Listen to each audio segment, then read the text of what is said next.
పొద్దునండి ఒంట్లో బాగాలేదండి, చాలా నీరసంగా ఉంది. హాస్పిటల్కి తీసుకెళ్ళండి. చూడు శివ, నీ భార్యకి ఎప్లాస్టిక్ ఎనీమియా. తను బతకాలంటే రేపే సర్జరీ చేసి బోన్ మ్యారో రీప్లేస్ చేయాలి. సర్జరీ ఖర్చులు 5 లక్షల దాకా అవుతాయి.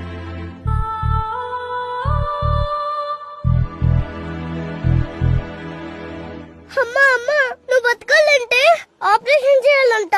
దానికి 5 లక్షలు అవుతుందని డాక్టర్ నాతో చెప్పారు. 5 లక్షలా? దానికి నాన్నేమన్నాడు? దానికి నాన్న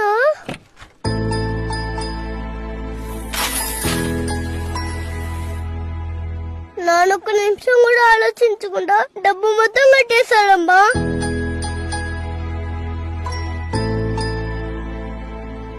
ఏ డాక్టర్ ఏదో చిన్న ఆపరేషన్ అన్నాడు, ఒక 2 రోజుల్లో కోలుకుంటావులే. రే చిన్న, వెన్నీళ్ళు తెచ్చిన అమ్మకి ఇవ్వరా. అలాగే నర్సు వచ్చి బ్లడ్ శాంపుల్ తీసుకుంటారట, త్వరగా పోంచే. డాక్టర్ ఏమో ముందు చెప్పాడు, మర్చిపోయాను.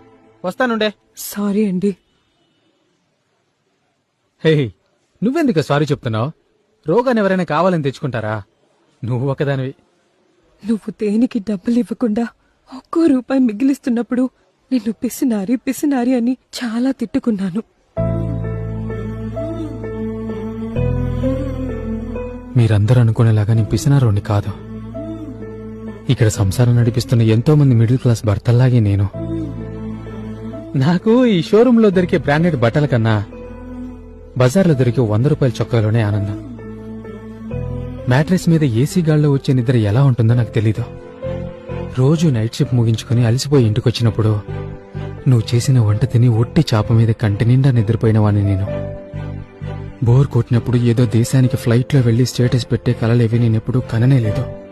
పండక్కి పల్లె వెలుగు బస్సులో నీ పక్కన కూర్చొని ఎప్పుడో ఒకసారి ఊరికి వెళ్ళొచ్చే దాంట్లోనే ఆనందపడే చిన్న బతుకునాదే. ఆ గూడు ఇవ్వాలో రేపో విచేయాలంటే ఏదో ఒక ఎదురుగాలికి అది కొంచెం కూడా జరగకుండా ఇంకా ఎంతైనా కష్టపడి ఇలాగే గట్టిగా నించుంటానే.